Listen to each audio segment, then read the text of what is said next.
bienvenue. Je m'appelle Nassur Moumadi. Je suis votre MC pour la soirée. Et bienvenue à tous et à toutes pour ce premier talk d'Agile Mind Africa.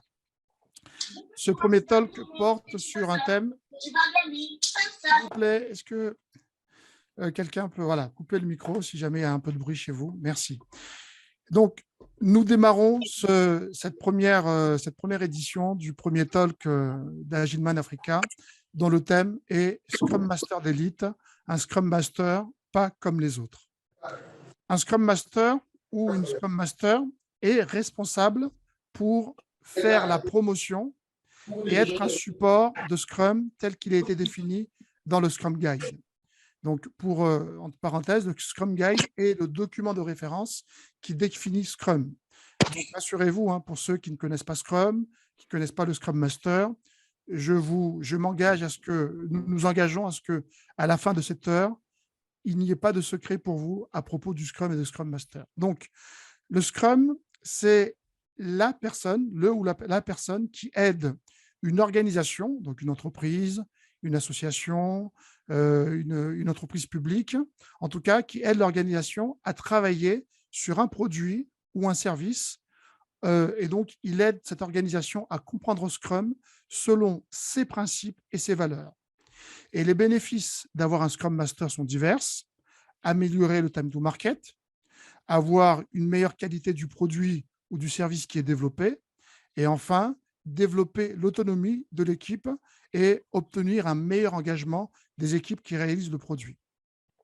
Les Scrum Masters que j'ai invités aujourd'hui vont partager avec nous leur pratique du Scrum Master, leur pratique en tant que Scrum Master. De l'aide apportée aux responsables de produits à définir la meilleure vision produit, au développement des compétences de l'équipe pour la rendre autonome. Ces leçons viennent de leurs propres expériences, de leurs nombreuses années d'expérience, et ils vont nous aider dans notre parcours, dans votre parcours, pour devenir, j'espère, un Scrum Master d'élite. Sans plus attendre, découvrons qui sont nos invités. Je vais maintenant passer le micro à nos invités. Ils vont d'abord se présenter et ensuite nous pourrons ainsi commencer notre talk. Qui veut prendre le micro? Je vois Malik. Est-ce que Malik, tu veux bien commencer? Présente-toi en quelques mots. Oui, bonjour, je m'appelle Malik Ndiaye, je suis Scrum Master donc en mission actuellement chez LV, Louis Vuitton. Voilà, donc j'accompagne deux squads. Donc en gros, c'est deux équipes dans un tribe donc qu'on appelle train en mode l'agilité à l'échelle OSF. Voilà. Très bien, merci Malik. À toi, Tandian, puisque je te vois, Tandian. Oui, bonsoir à toutes et à tous. Moi, je suis Tandian Mahamadou. Je suis Scrum Master en mission actuellement chez Renault. J'accompagne une équipe qualité qui travaille sur les produits et services connectés des véhicules. Très bien, merci Tandian. J'ai Souleymane à côté. Souleymane, à toi le micro. Oui, Nassour, bonsoir à tous, j'espère que vous allez bien. Donc, moi, c'est Souleymane Chongan, coach agile présentement en mission à la Société Générale au Maroc. Donc, voilà, coach agile, certes, un nouveau terme qui n'est pas forcément Scrum Master comme les précédents, mais c'est quelque chose qu'on pourrait découvrir. Mais justement, voilà. Il faudrait que pendant notre échange, on puisse justement couper, enfin en tout cas, casser le caillou de ce débat Scrum Master, Coach, est-ce que c'est la même chose? C'est quoi la différence? Voilà, ça serait un bon sujet à aborder tout à l'heure. Merci Souleymane. Nous avons notre troisième invité, Mohamed Ndiaye. À toi le micro. Merci Nassour. Donc, bonjour à tous. Moi, c'est Mohamed Ndiaye. Je suis actuellement Scrum Master chez Atos et je travaille actuellement sur une mission avec La Poste comme client en tant que coach de performance. Donc, c'est sur une Digital Factory de la Poste. On a une 60aine de collaborateurs sénégalaises qui travaillent sur un projet en mode agile distribué. On utilise Safe aussi comme cadre de travail, comme le disait Malik. Très bien. OK, vous définirez tout à l'heure ce que c'est Safe, Mohamed, parce que on pourrait croire que Safe, c'est la sécurité.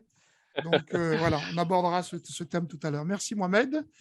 Mam Mati, à toi, le micro. Bonsoir tout le monde, je m'appelle Mamati Saïk, je suis Scrum Master actuellement chez Elis en mission. Je travaille avec une équipe composée de Danois et de Français sur des outils de la traçabilité, du linge plat et du workwear. Et voilà. Ok, donc du coup, une difficulté peut-être liée à la distance avec des équipes qui ne sont pas en France, c'est ça? Parce que vous êtes en France, Mamati. Oui, l'équipe de... C'est bon, hein, c'est bon. Yannick, pouvez-vous activer votre micro, s'il vous plaît? Donc voilà, je disais en fait que l'équipe de développeurs est basée au Danemark.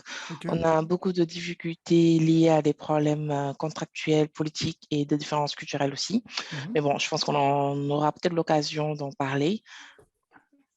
Ok, donc moi, je serais en tout cas personnellement curieux de voir comment, en tant que Scrum Master, déjà un Scrum Master, on l'engage pour gérer le process, pour faire en sorte que les choses soient livrées. Mais vous avez aussi une difficulté liée à la différence culturelle. Ça sera intéressant d'avoir votre feedback là-dessus. Oui, tout à fait. Nous avons l'entièreté de notre panel. Donc, on va commencer. On va définir ce qu'est un Scrum Master d'élite au travers de 4 questions. Et donc, pour la première question, je vais m'adresser à toi. On se tutoie, hein, puisqu'on se connaît. Je vais m'adresser à toi, Souleymane. Souleymane, qu'est-ce que c'est l'agilité? Avant même de parler de Scrum Master, est-ce que tu peux nous donner une définition ou un rappel, s'il vous plaît? Excusez-moi, j'essaie de couper le micro. Tu as la possibilité de les couper, en fait. Pas de couper tous les micros en même temps. Voilà, Oui, c'est ça. il faut que j'y aille. Là, je vais y aller. J'essaie de voir où est-ce que je coupe. Regarde le participant là, tu regardes. Ouais, mais je le regarde, je le vois là, mais bon, il a arrêté. OK. Adjiso. Aliso. Attendez. Je vais activer le son. Voilà. Très bien. Désolé pour cette petite gêne. Hein. Donc, Souleymane, qu'est-ce que c'est l'agilité et quelle est son origine? Avant de parler de Scrum Mastering, de Scrum Master, ça serait bien qu'on fasse une définition ou un rappel de la définition de l'agilité. À toi le micro, Souleymane. Effectivement, Nassour, et c'est un très bon début parce qu'effectivement, on va parler de Scrum, mais Scrum est une méthode, entre guillemets, agile. Et donc, du coup, ce serait bien de comprendre c'est quoi l'agilité avant d'aller dans les définitions d'un Scrum. Donc, l'agile, déjà, on peut, je pense, parler de sa définition étymologique. Donc, quand on dit que quelqu'un est agile, quand je dis Nassour est agile, cela veut dire que Nassour, c'est se mouvoir, c'est bouger flexiblement, c'est faire peut-être des pas de danse, etc. Donc, ça montre en quoi quelqu'un qui a cette flexibilité peut-être de manipuler son corps. Donc, si on le transpose aux organisations, c'est quasiment la même chose. Mais qu'est-ce qui fait que ces entreprises ont besoin d'avoir cette agilité-là, excusez-moi, ou bien ce besoin de s'adapter, de bouger, de s'adapter en tout cas à un environnement, dans son environnement, c'est le fait qu'en fait l'environnement est en perpétuel changement. C'est le fait qu'en fait dans cet environnement, on constate que de nos jours, c'est devenu de plus en plus complexe. Et voilà, vous n'êtes pas sans savoir les caractéristiques de l'environnement d'aujourd'hui. On parle de comment ça s'appelle? D'ambiguïté, d'incertitude, de complexité. Donc, le maître mot, c'est la complexité. Donc, du coup, les entreprises font face à d'énormes perturbations qui viennent de l'extérieur et qui ne laissent pas l'organisation interne de l'entreprise telle qu'elle. Donc, ils ont ce besoin de s'adapter. Si je me réfère à la définition de l'Agile Alliance, donc on pourra peut-être aborder durant ce call. Donc, ils disent qu'en fait, l'agilité d'une entreprise, c'est sa capacité à s'adapter au changement de son environnement pour créer de la valeur et satisfaire ses clients. Pour faire simple, ce serait une définition qu'on pourrait donner à l'agilité. Pour maintenant parler... Oui, vas-y. Vas-y, excuse-moi, je pensais que tu avais terminé. Continue. De l'origine. Je pense que dans ta question, il y a deux parties. Exact. La définition et l'origine de l'agilité. L'origine, je dirais, c'est à différents niveaux, mais pour faire simple, on va y aller step by step. Je dirais d'abord que le courant de l'agilité a vu jour avec, à partir des années 2000. Hein? À partir des années 2001, oui, avec, comment ça s'appelle, le lancement du manifeste agile, avec voilà, la rencontre de ceux qui ont mis en place tout cela, j'économise des détails. Ça, c'est pour dire le démarrage du courant de l'agilité. Mais sachant que les méthodes agiles, telles que par exemple Scrum dont on est en train de parler, ou bien XP, c'est des méthodes qui existaient avant. Donc, vers les années 90, Scrum existait déjà. Et avant cela, même, il y avait d'autres méthodes qui existaient. Et je dirais aussi que le précurseur de tous ces frameworks, de toutes ces méthodologies, c'est quelque chose qui viendrait encore plus loin, vers les années 45, avec l'avènement de comment ça s'appelle, Toyota, avec leur fameux modèle de gestion des entreprises qu'ils appellent le Toyota Production System.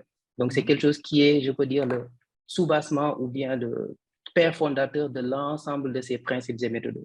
Donc, pour faire simple, on peut le découper comme ça. Effectivement, ces pratiques viennent de très longtemps, mais le démarrage du courant de l'agilité, depuis que le manifeste a été divulgué, c'est là que maintenant les gens ont plus commencé à parler d'agilité des entreprises, parler de culture, parler de pratiques, etc. Voilà. Très bien.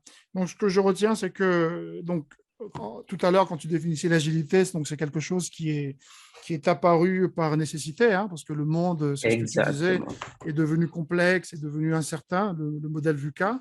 Et donc, du coup, les entreprises ont besoin de s'adapter, hein, c'est ça? Très bien. Et tu remontes, du coup, l'origine, effectivement, donc l'agilité que nous connaissons aujourd'hui dans l'IT et qui se propage aussi dans d'autres secteurs d'activité, hein, on en parlera tout à l'heure, tire son origine, effectivement, comme tu l'as dit, de chez Toyota, donc du lean management de l'industrie automobile. OK, très bien.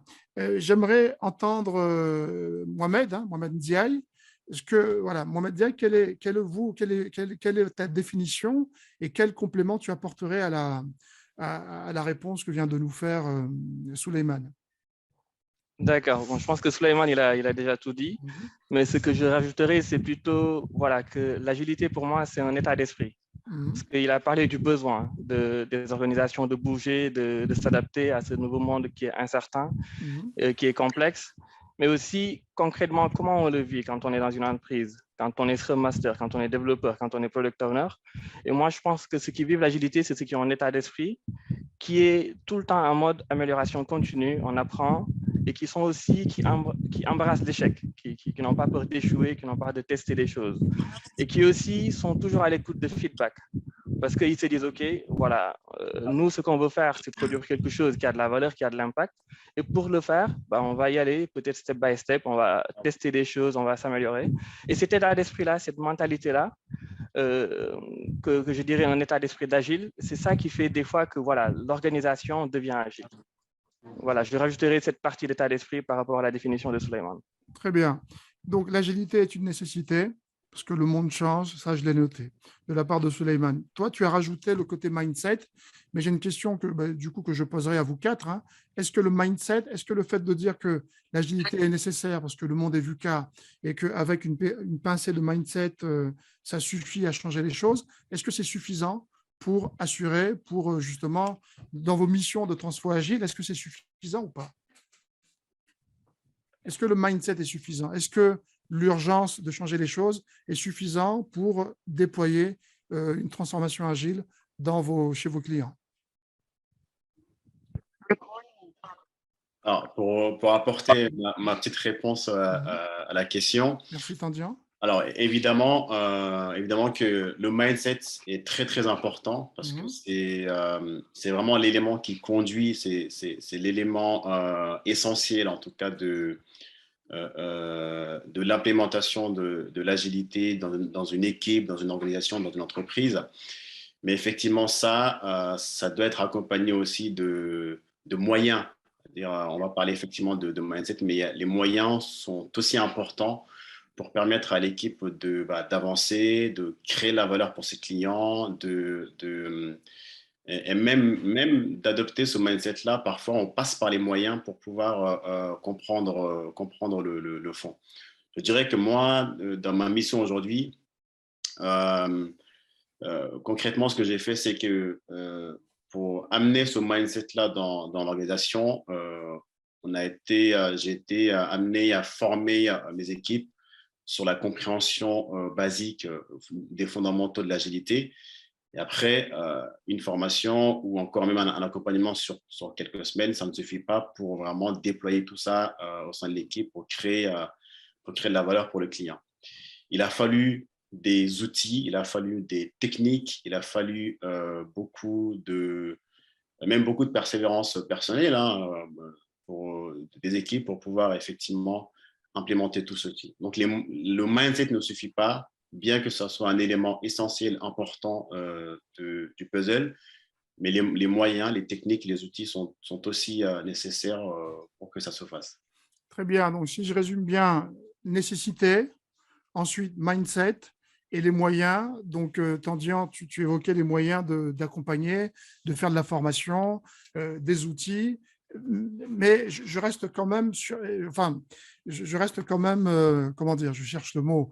Est-ce qu'il n'y a pas quelque chose qui manque finalement pour justement démarrer et réussir une transformation agile? Je n'aurai peut-être pas la réponse maintenant, on le verra peut-être dans les échanges avec les auditeurs. On va passer au point suivant, mais Oui, on excusez-moi, reviendra. Oui, qui c'est qui parle? j'aimerais juste rajouter quelque chose par rapport à ce qu'on a dit tout à l'heure. Donc, j'ai entendu parler de méthode Scrum, etc. Juste pour clarifier, hein. Donc, que le Scrum, en fait, c'est pas une méthode, c'est un framework. Et c'est bien, en fait, de comprendre la différence entre méthode et framework. Mhm. Donc, un framework, en fait, c'est un cadre, comme son nom l'indique, c'est un cadre de travail. Donc, qui définit le cadre. Et donc, dans la mesure où l'équipe, dans leur process, etc., dans leur manière de faire, reste dans ce cadre, il n'y a pas de souci. C'est qu'il ne te dicte pas ce que tu dois, enfin, il te dit qu'est-ce que tu dois faire, mais comment le faire, c'est à toi de le faire. Exactement. C'est vrai qu'on entend souvent méthode agile, etc. Merci de l'avoir rappelé, hein. Scrum est un Voilà. framework agile qui donne une Comme base. XP, par Comme exemple, XP, etc. oui. C'est une méthode parce qu'il Oui. te dit que voilà, donc voici la démarche, les développeurs doivent faire ça, etc. Ainsi de suite. Donc, alors que pour le Scrum, il ne te le dit pas, il te dit qu'on doit faire ça. Comme par exemple, si je prends en fait, le daily du matin, donc il te dit que tu dois le faire avec tel objectif. Mais comment le faire, il ne t'impose pas, il te laisse le choix en fait, de t'organiser pour atteindre cet objectif. Donc, OK. c'est ça que je voulais OK. rajouter par rapport à ça. Très bien, parfait.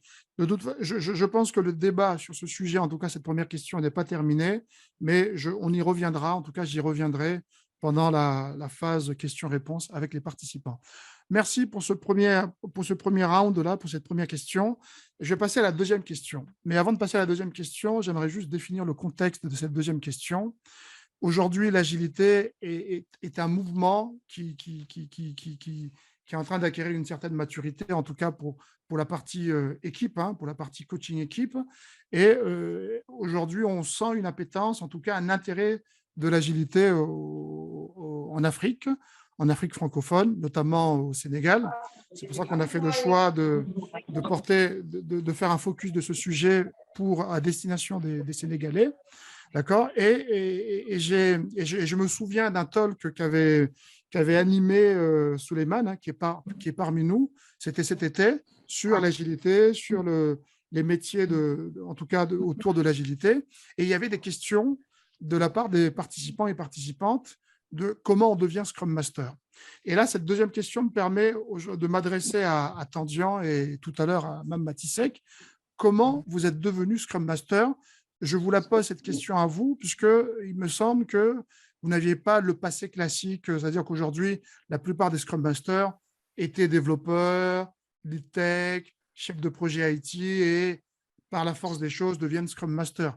Et ce n'est pas le cas de Tandian, ce n'est pas le cas de Mamati. Et j'aimerais que vous partagiez avec nos participants votre parcours qui pourrait être une inspiration pour eux. Et donc, on a entendu Tandian tout à l'heure, donc on va commencer par Mamati. Mamati, quel est ton parcours? Qu'est-ce qui t'a permis à devenir Scrum Master? À toi. Bon, pour mon parcours, en fait, pour la petite histoire, je viens du monde de la communication marketing. Donc, il y a 6 ans, j'ai décidé de faire une reconversion professionnelle. Donc, lors de cette réflexion, j'avais commencé à voir ce que je pouvais faire. Et on m'a parlé en fait des métiers de l'agile. On m'a parlé du métier de product owner. Il faut savoir que moi, j'ai débuté en tant que product owner dans l'agilité. Donc, lorsqu'on m'a parlé de ce métier, j'étais remplie d'appréhension. Je me disais, est-ce que j'allais être à la hauteur parce que je n'avais jamais travaillé dans le domaine des systèmes d'information. Je n'étais pas développeur, je n'avais pas un background technique. Donc, voilà, tout ce qui est code, c'est du chinois hein, devant moi, etc. Donc, plein d'appréhension, plein d'hésitations, plein de doutes, mais les personnes autour de moi, en fait, qui sont tous dans le monde de l'IT, ils ont su me convaincre, ils ont su avoir les arguments pour me pousser, en fait, dans cette aventure. Donc, j'ai commencé, en fait, par acheter un tas de bouquins, regarder plein de vidéos YouTube et à me renseigner par-ci, par-là. Et j'ai tenté ma chance avec une petite start-up. Donc voilà, j'ai fait un maximum. Ils m'ont donné ma chance en tant que product owner. C'est ma première mission. Donc, Allez-y, Mme Mati, je m'occupe de couper les Donc sons. voilà, donc au fur et à mesure, j'ai commencé à me former. Je me suis formée chez Zebia, j'ai passé mes certifications, j'ai décroché d'autres missions chez d'autres clients en tant que product owner. Donc à un moment aussi, j'ai pu passer à chef de projet IT. J'ai eu des projets IT aussi. Donc ce n'était pas simple, c'est vraiment, vraiment pas du tout simple, surtout quand on vient d'un autre milieu. Il y a eu aussi beaucoup d'appréhension de mon côté, beaucoup d'hésitation. Et par la suite, j'ai été aussi Scrum Master à la Massif. Donc, le choix, en fait, de me tourner vers la partie Scrum Master, c'est que j'avais besoin de cette expérience pour mes ambitions futures parce que j'ai passé la certification RTE, Release Train Engineer. C'est celui qui s'occupe du train dans Safe. Et dans ma vision des choses, il est indispensable d'avoir une expérience solide en tant que Scrum Master avant de devenir RTE. Donc voilà, c'est dans ce sens aujourd'hui que j'accepte des missions en tant que Scrum Master. Et aujourd'hui, je suis Scrum Master chez Elis, comme je l'ai dit tout à l'heure, pour une équipe composée à majorité de Danois qui sont basés au Danemark. Donc, c'est un contexte assez spécial, assez complexe. Et ce sont des challenges tous les jours et j'apprends tous les jours et je suis satisfaite. En tout cas, si vous êtes dans un autre milieu et que vous hésitez à vous lancer, je vous dis, n'hésitez pas. Il n'y a pas de secret. Le seul truc à faire, c'est l'apprentissage.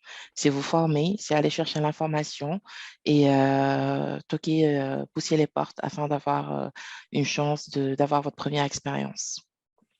Bien, donc du coup, moi, ce que je note dans votre parcours, c'est un goût pour le challenge, en fait. Un goût voilà, parce que c'est complètement différent. Et là, aujourd'hui, vous avez encore des critères, enfin, en tout cas, des paramètres qui rendent encore votre challenge un peu plus intéressant avec un parcours multiculturel, enfin, un contexte multiculturel avec des Danois. Ce serait bien, j'aimerais bien qu'on pose des questions là-dessus tout à l'heure, hein, sur comment un Scrum Master intervient dans un cadre multiculturel. Ça peut être, voilà, avoir ton retour là-dessus, ça peut être intéressant. Très bien. Maintenant, je passe à Tandian, à moins qu'il y ait une réaction de la part des autres invités par rapport à ce que vient de dire Mme Mati. Non? Très bien. Tandian, à toi le micro. Tu as un parcours différent de Mme Mati. Comment tu es devenu Scrum Master, Tandian? Alors, comment je suis devenu Scrum Master? C'est une très bonne question. Ça me ramène un peu quelques années en arrière. Alors, pour la petite histoire, moi, j'étais responsable technique chez Accor lorsque j'ai fait la rencontre de l'agilité. Mais entre-temps, en tant que responsable technique, j'étais un peu plongé dans le milieu d'entrepreneurs, donc, où effectivement, je voyais des startups, des gens qui créaient leurs produits, des applications, des sites. Je flirtais en parallèle avec le monde de la tech sans forcément y faire partie. Et puis, j'ai fait la rencontre d'un ami qui était Scrum Master à l'époque, qui m'a invité tout bonnement à suivre une formation de Scrum Master. Et lui-même, en fait, était formateur. Donc, il m'a invité à suivre la formation si effectivement c'est quelque chose qui m'intéressait par la suite, de pouvoir me donner les clés, les outils pour devenir Scrum Master par la suite. Je vous avoue que quand j'ai suivi la formation, non seulement je me suis rendu compte que ça collait parfaitement avec ma personnalité, étant donné que esprit entrepreneur, j'aimais beaucoup vraiment apprendre, j'aimais beaucoup accompagner des projets, gérer les projets, l'idée des équipes, créer des produits, voir des gens utiliser ces produits-là. Donc, ça collait parfaitement vraiment avec ma personnalité et mes ambitions. Et par la suite, le choix s'est fait lorsque, en tant que responsable chez Accor, on devait faire une ouverture d'hôtel, donc un nouvel hôtel. Donc, j'ai été recruté pour superviser l'ouverture, pour superviser les différents corps de métier qui existaient dans l'hôtel avant de faire l'ouverture. Et il y avait une deadline associée. Et effectivement, cette deadline-là, on n'était pas sûr de la respecter. On était une petite équipe, donc il y avait moi, il y avait le DG de l'hôtel, il y avait quelques réceptionnistes. Et là où vraiment la bascule vers l'agilité a été faite, c'était que grâce à cette petite équipe-là, on était focalisé sur le fait de pouvoir ouvrir l'hôtel à la bonne date. Et il y a une intelligence collective qui s'était faite à ce moment-là, qui a permis de faire en sorte que chacun puisse donner vraiment de ses compétences, de son temps, et l'excitation en quelque sorte du projet final, de la finalité à atteindre, nous a permis en tout cas à l'équipe, aussi petite soit-elle, d'arriver en fait à ouvrir l'hôtel à la bonne date. Donc ça, c'est ce qui m'a, en tout cas en ce qui me concerne, a été l'élément déclencheur de la puissance et de l'intérêt d'un travail collaboratif. Donc tout ça conjugué en fait avec mon intérêt de gérer des projets et d'accompagner des équipes, eh bien m'a orienté naturellement vers l'agilité et notamment vers le rôle de Scrum Master précisément parce que c'est un peu le leadership, le servant leader de l'équipe, celui qui va organiser, celui qui va animer, celui qui va faciliter les activités de l'équipe. Donc voilà, et autre élément important, c'est qu'en tant que Scrum Master, on dit qu'il a une casquette de coach, de facilitateur, de servant leader. Comme vous le savez, cela requiert d'avoir des compétences et des connaissances assez transverses, assez larges.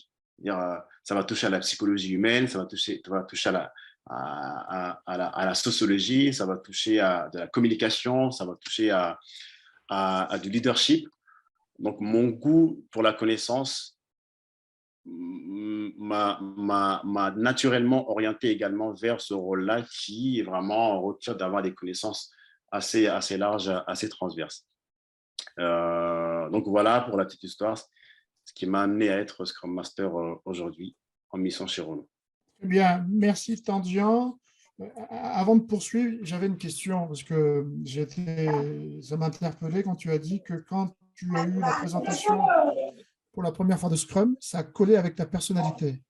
Est-ce que tu peux développer cette partie-là? Qu'est-ce que tu entends par ça colle avec ma personnalité? Alors moi, je suis effectivement quelqu'un qui aime beaucoup le travail de groupe, qui est dans le collectif, qui aime en tout cas en fait que le collectif arrive ait un but commun et arrive à réaliser et célébrer ensemble. Je suis dans cette dynamique-là. Ajouter à ceci,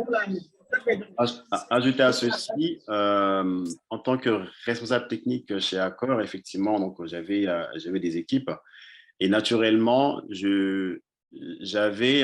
lorsque j'ai découvert l'agilité, je me suis rendu compte que j'avais une partie du mindset parce que je m'appuyais effectivement sur les différentes compétences vraiment que j'avais au sein de mon équipe pour pouvoir faire en sorte que le travail soit fait.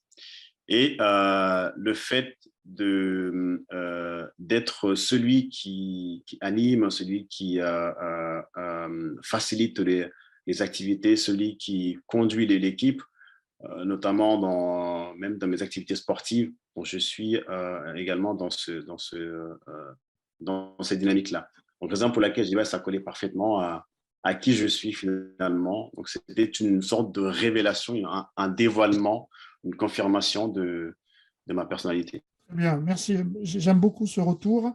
Je vois Alexandre qui est là. Donc, Alexandre, merci de nous avoir rejoints.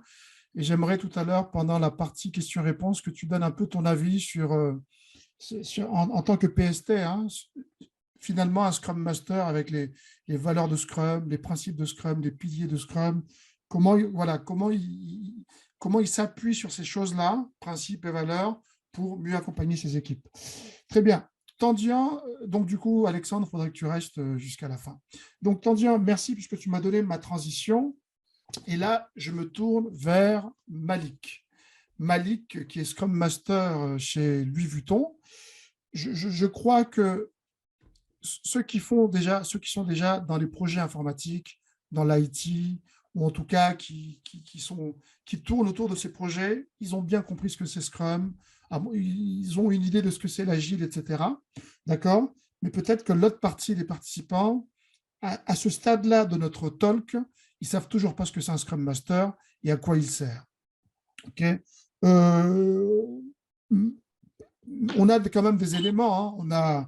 On a Suleiman qui a débuté par dire que le Scrum Master, c'est quelqu'un qui intervient dans un contexte d'urgence, voilà, où les choses sont volatiles. D'accord, ça signifie qu'il y a un intérêt économique, c'est-à-dire les organisations, quand ils font appel à un Scrum Master, c'est parce qu'il y a un intérêt business. Il y a besoin de régler certaines choses. Ça, on l'a noté. Avec Mohamed, on a compris que le Scrum Master fait preuve d'un certain mindset. Et ça, Tandian et Mamati, vous l'avez quand même décrit, ouverture d'esprit, quelqu'un qui est proche de ses équipes, qui doit absolument comprendre ses équipes. Néanmoins, nous avons, pour ceux qui ne sont pas, en tout cas, comment dire, qui ne sont pas proches de ces choses-là, on ne sait toujours pas de manière exacte ce qu'est un Scrum Master et ce qu'il fait exactement. Et donc, la question suivante que je vais poser à notre ami Malik, qui, je rappelle, est Scrum Master de Louis Vuitton, est-ce que Malik, tu peux nous dire ce qu'est un Scrum Master dans la vie réelle? Voilà. Louis Vuitton, qu'est-ce que c'est? Rappelle-moi ce que c'est. Dans quel secteur tu interviens? Pourquoi tu es venu chez Louis Vuitton? Pourquoi ils ont fait appel à toi? Et comment tu as démarré ta mission? Pourquoi tu as fait ces choses-là? Et aujourd'hui, où tu en es? OK. Et donc, j'aimerais que tu, si possible, hein, que tu rapproches absolument ce que tu fais et ce que le client gagne à côté. Voilà. Donc, du coup, ça serait très bien que tu nous fasses un peu ce retour d'expérience. Il faudrait qu'à la fin de ton intervention, chacun de nous puisse comprendre ce que c'est un Scrum Master exactement dans la vie réelle. À toi, le micro, mon cher Malik. Bon, merci Nassour. Donc, effectivement, c'est une très, très bonne question parce que les gens se posent toujours la question, en fait, à quoi sert un Scrum Master? C'est une très bonne question. Je vais essayer d'y répondre, donc je ne sais pas si je pourrais apporter tous les éléments nécessaires, mais je vais essayer d'y répondre. Donc, pour un peu contextualiser en fait, les choses, donc LV, donc, comme bon, la plupart le connaissent, ils sont dans le luxe, donc ça fait rêver, effectivement. Ils sont dans tout ce qui est des sacs de classe, des parfums de classe et tout ça. C'est vraiment en fait de luxe avec quand tu vas dans leur comment dire dans leur enfin, au niveau des chaises, etc. Donc tu vois que voilà donc les séances de shooting, les mannequins, etc. Donc ça fait rêver. Et donc la question qu'on se pose aussi, qu'est-ce qu'ils font avec l'agilité ou le Scrum. Donc, avec tout ça, c'est une très bonne question. Donc, comme vous le savez, donc, toutes ces choses-là, enfin, ils ont des choses à vendre, etc. Et qui dit vente actuellement, en fait, parle d'Internet, etc., de visibilité sur Internet. Donc, ils ont tout un tas de systèmes, en fait, pour mettre en ligne leur, leurs produits, donc aussi bien en France, à l'international, aux États-Unis, qui sont les gros marchés, etc., en Asie, en Asie, Chine, tous ces pays. Et aussi dans les pays arabes, donc où ils ont des sites, aussi des maisons entre guillemets quoi. Donc, comme vous le dites tout à l'heure, hein, donc pour la partie Scrum ou l'agilité, donc c'est vrai que souvent il y a de l'urgence. Les gens ils veulent se digitaliser, être en phase avec on va dire avec leur époque, et je vais dire. Donc là, c'est l'époque numérique, etc. Donc tout le monde veut se mettre dans tout ce qui est numérique, effectivement. Mais il y a deux choses qu'il faut séparer. Donc il y a la partie urgence pour la mise en place de l'agilité, etc., avec les transformations, les changements, enfin, ce qu'on avait dit tout à l'heure, la partie mindset, qui est tout un tas de travail. Et en général, ce travail, en fait, pour bien préciser, on fait appel aux coachs, donc, qui interviennent beaucoup plus dans cette pour faire l'état des lieux, voir comment aborder cette transformation avec les managers, en fait, enfin, tout un tas de trucs. Là. Donc, en général, c'est les coachs qui le font. Après, Suleiman pourra en parler beaucoup plus que moi. Oui. Moi, je vous parle juste de ce que je connais. Quoi. Et il y a la... Oui. Si tu me permets, Malik, hein, je me permets de te couper. Donc, du coup, qu'est-ce qui a fait que Louis Vuitton t'a appelé, t'a contacté? Alors, effectivement, donc, j'allais en venir. Donc, une fois qu'ils ont mis en place, ils ont commencé à mettre en place l'agilité avec les trains, etc., ainsi de suite. Et donc là, en ce moment, C'est quoi une tribe? c'est les trains, en fait, si vous voulez, c'est un ensemble d'équipes. Vous lancez des trains, vous jouez au train. Non, Il faut non, peut-être en fait, préciser, hein, soyons. Peut-être enlevons les trains, parlons plutôt d'équipe. On verra après. voilà. Donc, Voilà, plutôt, ouais, oui. je vais parler d'ensemble d'équipes. Voilà, donc Oui. d'ensemble d'équipes qui ont les mêmes objectifs. Et donc, une fois que c'est mis en place, donc, dans la partie opérationnelle au quotidien, on va dire, ils ont besoin en fait, des Scrum Masters qui mettent en place, une fois qu'on a mis en place, qui accompagnent les équipes dans la compréhension, dans l'application et tout ce que vous avez dit tout à l'heure dans la partie delivery de manière beaucoup plus en ce moment que les Scrum Masters interviennent. Donc, moi, j'ai été appelé pour intervenir, en fait, pour accompagner l'équipe dans la compréhension de l'agilité, du Scrum, dans la partie mindset, dans la partie delivery. Et ça peut arriver, comme a dit Tanyan, donc aux problèmes que confronte l'équipe au quotidien, parce que quand vous mettez des personnes autour d'un besoin, donc il y a la différence de culture, les différents types de caractères, etc. Et ainsi de suite. Et donc, tout ça, le Scrum Master doit accompagner l'équipe. Donc, il y a deux types, je dirais, d'accompagnement, c'est-à-dire l'accompagnement dans l'agilité classique, hein, donc avec, comme a dit Mamadou, donc la facilitation des events, le sprint planning, etc. Donc, tous ces jours, je dirais ça classique. Donc, ça, c'est le B.A.-ba, enfin, du Scrum Mastering. Et donc, au quotidien aussi, il y a différents problèmes qui arrivent. Donc, la gestion des conflits au sein de l'équipe, tous ces genres de choses. Donc, pour aider c'est ce qui délivre à délivrer très Très bien. rapidement et dans les meilleurs délais. OK. Et la partie aussi, excuse-moi, enfin, je termine, la partie client, donc qui ne comprend pas en fait l'agilité et où il faut les accompagner dans la compréhension de cette mindset aussi. Bon, ouais, je m'arrête là. Ouais, vas-y. Oui, oui, donc je reformule ma question. Quand tu es arrivé sur ta première mission, donc on a compris que le Scrum Master est un animateur d'équipe, un leader d'équipe, hein, une équipe qui va réaliser un produit ou un service. Donc tout à l'heure, tu parlais du site, de la vente de produits, j'imagine que c'est des sites e-commerce, hein. Mais je vais reformuler ma question. Donc, on a compris un peu sur quoi le Scrum Master il agit pour que l'équipe travaille mieux, hein. Mais quels étaient, si c'est possible, hein, quels étaient les points de douleur au début quand tu es arrivé? Le delivery, tu as parlé du delivery. Le delivery, c'est la livraison, c'est-à-dire qu'ils avaient des retards dans la livraison des nouvelles versions. Voilà. Est-ce que tu peux nous rappeler quels étaient les points de douleur qui ont fait que ta présence était nécessaire, si c'est Alors, possible?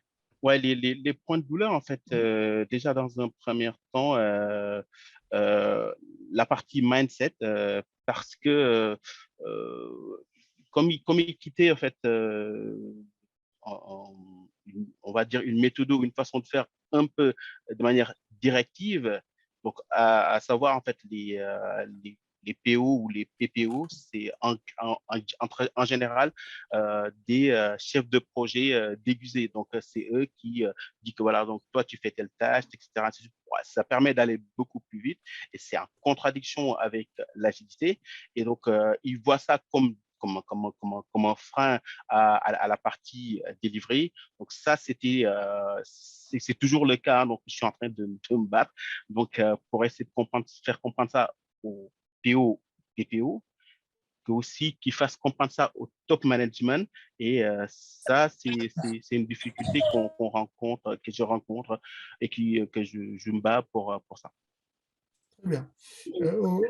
OK, donc est-ce qu'il y avait d'autres points de douleur? Donc, tu parlais tout à l'heure du delivery, le mindset, donc tu formes les gens. Et aujourd'hui, où est-ce que tu en es aujourd'hui de ta mission? Alors, en fait, Les résultats obtenus aujourd'hui, qu'est-ce que tu as obtenu comme résultat qui te semble intéressant à partager avec nous aujourd'hui? alors pour le moment, j'ai pas encore obtenu les résultats que je souhaitais comme je veux, enfin, comme je le veux. Donc, c'est en cours parce que ça fait pas longtemps que j'ai rejoint la mission Mhm. et c'est en cours. Peut-être que d'ici quelques mois, je ne sais pas si on peut faire encore un autre talk sur ça pour vous donner la suite, mais c'est en cours et j'ai pas envie de crier victoire très tôt, mais c'est en Très cours. bien. Parfait. Donc, OK, le Scrum Master, voilà, le temps est un bon outil pour le Scrum Master pour arriver à ces résultats. Tout à l'heure, Malik, tu parlais du travail que fait le coach agile, hein. Donc, je vais m'adresser à Souleymane. Donc, Souleymane, Scrum Master, coach agile, pour moi, c'est la même chose. Un Scrum Master, il coach. Turibio est là, hein. Turibio pourra témoigner tout à l'heure. Un Scrum Master, il coach son équipe. Qu'est-ce qui distingue un Scrum Master d'un coach agile finalement? Euh, Pour moi, la différence, c'est sur le périmètre d'intervention et aussi c'est une différence que je dirais le marché a imposé. Je m'explique. Effectivement, un Scrum Master a sa casquette de coach. Donc, c'est quelqu'un qui ne se... Bon, on a l'habitude de nous faire comprendre ou bien de vouloir nous faire croire que le Scrum Master n'intervient qu'au niveau de son équipe. Ça, c'est quelque chose qui est très courant, notamment avec l'avènement de l'agilité à l'échelle. Donc, on réduit le périmètre du Scrum Master qu'à son équipe. Mais si on se réfère au Scrum Guide, donc le guide de Scrum, il te dit qu'en fait, le Scrum Master a trois périmètres d'intervention principalement. D'abord, il est là pour accompagner le Product Owner sur comment il doit gérer son backlog, comment il doit s'orienter sur la production de valeur, comment il doit faire, en tout cas, comment il doit gérer son produit, owner son produit.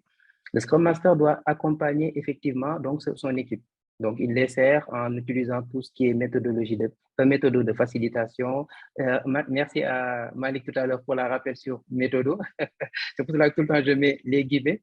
Donc, il accompagne l'équipe sur tout ce qui est facilitation. Il accompagne l'équipe, en tout cas, pour les rendre le plus efficace possible. C'est d'ailleurs ça la raison pour laquelle ce rôle est dans cette équipe-là. C'est faire de sorte que l'équipe soit le plus performant possible.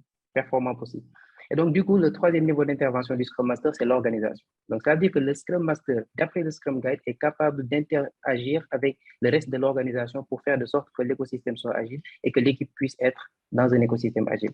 Ça, déjà, de facto, c'est dans les périmètres du Scrum Master. Mais dans le marché, comme je le disais à l'entame, ou bien, comment ça s'appelle, avec certains, framework à l'échelle qui ont fait qu'en tout cas, il y a cette nécessité d'avoir deux niveaux, le Scrum Master qui reste au sein de son équipe et donc du coup le coach qui a un périmètre d'intervention un peu plus, je dirais large, qui serait un peu plus transverse.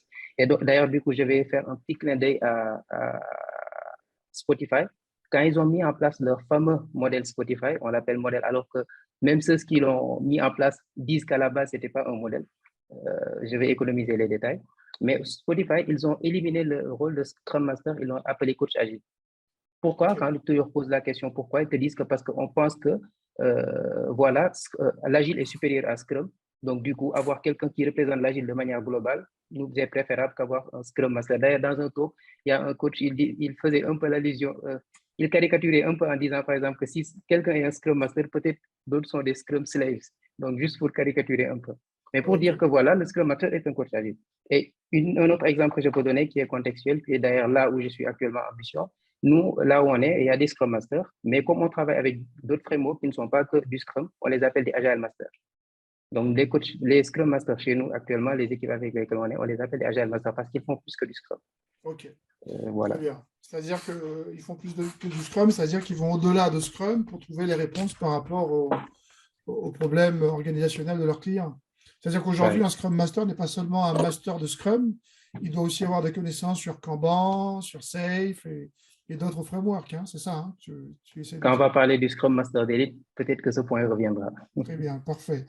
OK. Et donc, d'ailleurs, c'est le point suivant. Mais avant d'y aller, est-ce que les autres invités ils veulent compléter j'aimerais pour nos participants qu'on ait un complément d'une autre expérience en tant que Scrum Master.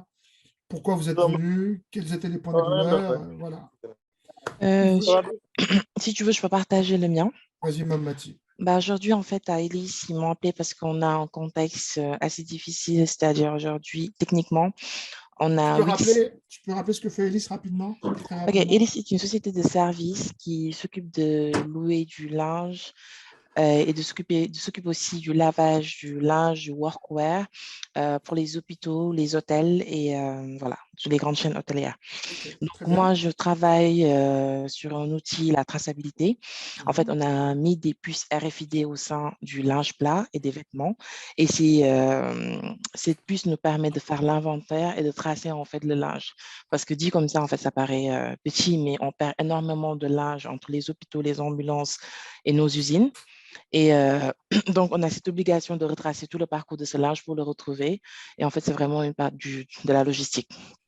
Et le workwear aussi, parce qu'on fournit le workwear aux hôpitaux. Donc, on les lave, on leur fournit ça via des commodes, des armoires de prêt digitalisées, en résumé. Donc, aujourd'hui, quand j'ai rejoint l'équipe traçabilité, c'est parce qu'ils avaient énormément de soucis. Un exemple tout bête, pour la partie technique, on a 8 serveurs aujourd'hui et 8 serveurs avec des versions différentes. Vous imaginez. Donc, mais on projette d'aller sur le cloud aussi.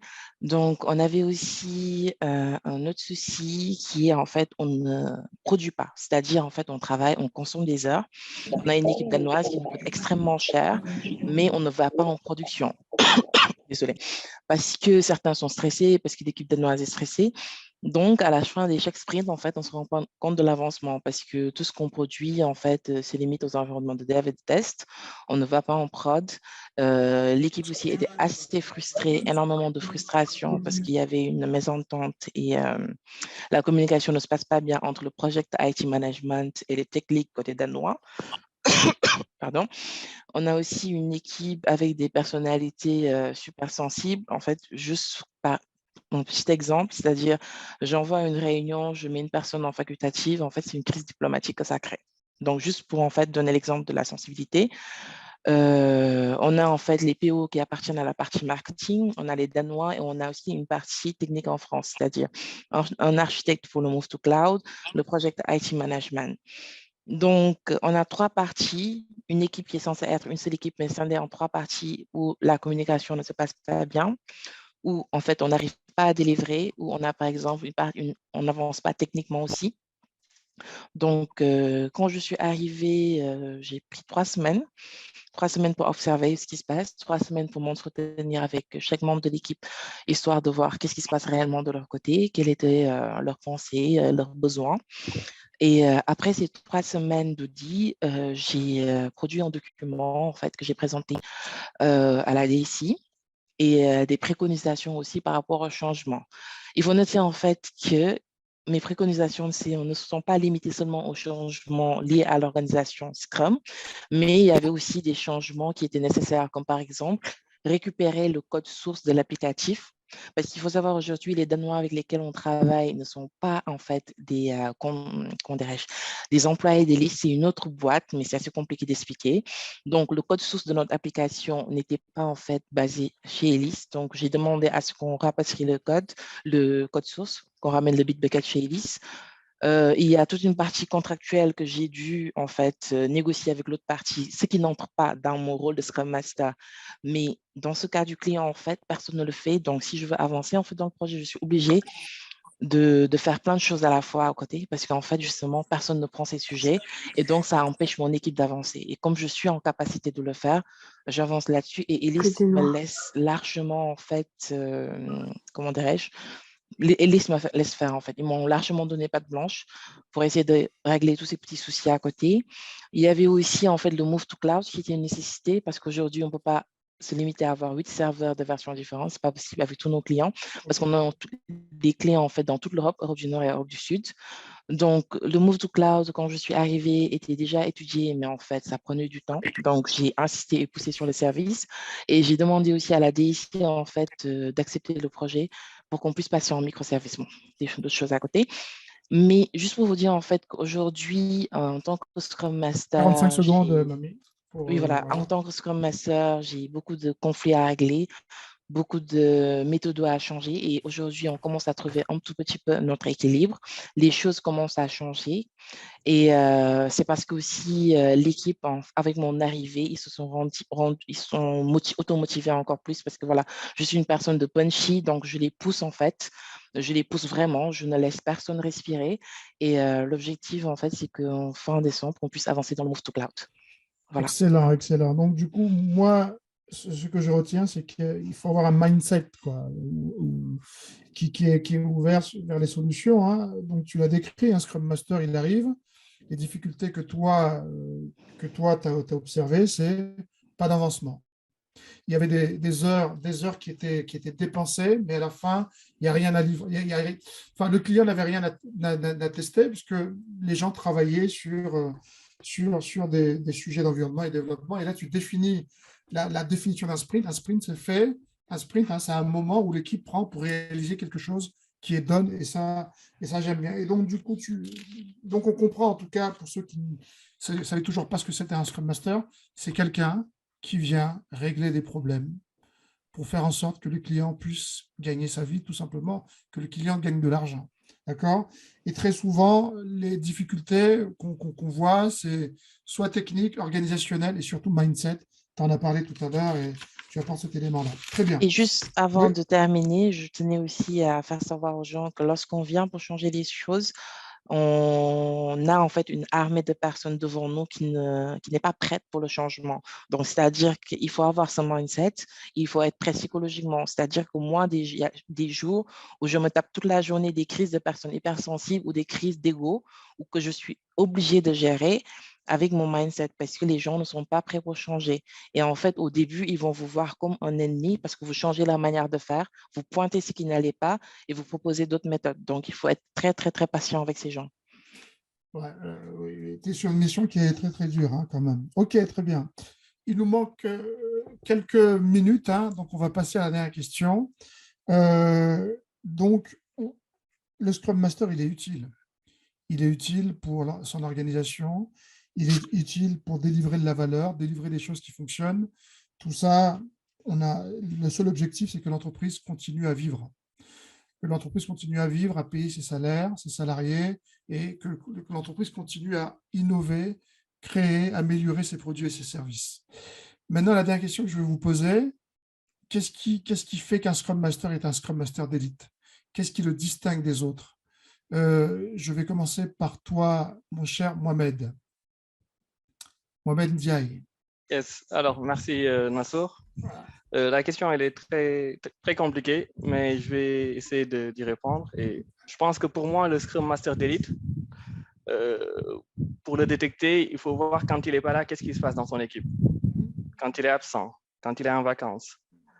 Est-ce que l'équipe continue à produire de la valeur? Est-ce que l'équipe continue à collaborer? Est-ce qu'il y a une transparence?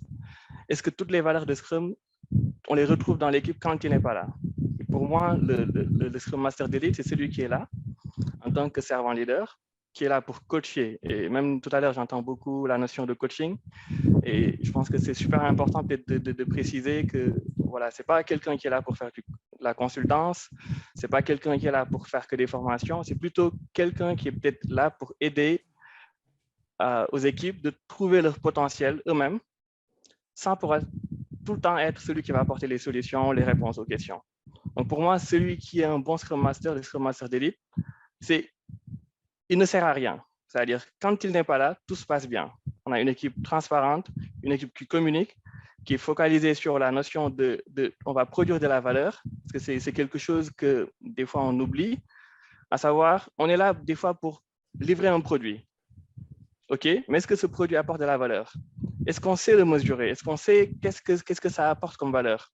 Et si ça n'apporte pas de la valeur, comment on peut l'améliorer? Et on va dire, ce mécanisme, ce mindset, celui qui réussit à l'inculquer aux membres de son équipe, de son organisation, voilà, pour moi, il peut disparaître, il est un bon Scrum Master. Excellent. La réponse était peut-être compliquée, mais ta réponse, elle est claire, elle est brillante et claire. Mais du coup, je ne vais pas faire comme j'avais prévu, faire le tour des autres pour leur demander ce que c'est un Scrum Master d'élite. Tu as ouvert un sujet. Qui veut répondre à la question? Est-ce qu'un Scrum Master qui a rendu son équipe autonome peut disparaître? Est-ce qu'on pourrait dire que finalement, on n'a plus besoin de Scrum Master quand l'équipe devient autonome? Qui veut répondre à cette question? Je peux tenter. Effectivement, ce qu'a dit Mamadou, c'est une très bonne remarque. Donc, que le temps d'investissement du Scrum Master est inversement proportionnel à la maturité de l'équipe. Effectivement, c'est une très bonne remarque. Très bonne. Alors, pour répondre à ta question, Nassour, je dirais non. En fait, le Scrum Master doit être toujours là parce que l'équipe, c'est de l'investissement qui va disparaître, l'investissement du Scrum Master. Donc, mais le Scrum Master, il doit être toujours là en cas de besoin. Je dirais, excuse-moi, enfin, le terme, c'est comme en fait chez toi ou dans les sociétés ou dans les magasins ou trucs, tu vois en fait les extincteurs. Tu vois, ils sont toujours là. Oui. Donc, tu n'en as pas besoin pour le moment, mais si jamais il y a un problème, tu dis où se trouvent les extincteurs. C'est juste ça. Donc, le Scrum Master, une fois qu'il a aidé l'équipe à atteindre sa maturité, etc., mais il doit toujours être à la dispo de l'équipe. Très bien. Donc, je comprends que plus son équipe devient autonome, plus le temps qu'il passe avec son équipe se réduit. C'est ça, hein? Oui, effectivement. C'est pour ça que je dis inversement proportionnel. Très bien. Ouais, effectivement. OK. Donc, du coup, sur quoi il peut travailler un Scrum Master? Peut-être cette question, une fois que son équipe, parce que là, du coup, on a l'impression que le Scrum Master travaille uniquement que sur son équipe. Et tout à l'heure, Souleymane parlait des différents niveaux d'intervention du Scrum Master. Équipe, le PO, le Product Owner, l'organisation. Est-ce que lorsque une équipe devient autonome, le Scrum Master réduit vraiment son activité? Il n'y a pas d'autres interventions au sein de l'organisation? Ça serait peut-être la dernière question. Et du coup, c'est la chose qui différencierait ce Scrum Master d'élite des autres Scrum Masters. Quand un Scrum Master devient très bon, quand son équipe devient très bon, quels sont les autres sujets finalement? Je vais essayer de tenter d'apporter un élément de réponse. Ouais. Alors, le Scrum Master d'élite, effectivement, c'est celui qui, j'ai envie de dire, construit son inutilité à mesure que le temps passe dans l'équipe qui l'accompagne. Néanmoins, effectivement, comme l'a c'est bien dit Malik, il n'est pas totalement absent parce qu'à un moment donné, une équipe peut être autonome presque jamais 100% aujourd'hui. Avec l'organisation, on sait que son équipe a une grande, en tout cas dans les projets agiles, hein, surtout à l'échelle, a une grande dépendance avec d'autres équipes, notamment avec la stratégie, etc., au niveau portefeuille. Il va travailler avec ces différents interlocuteurs sur comment continuer à construire la vision, la stratégie, le produit, le client que son équipe va continuer à poursuivre.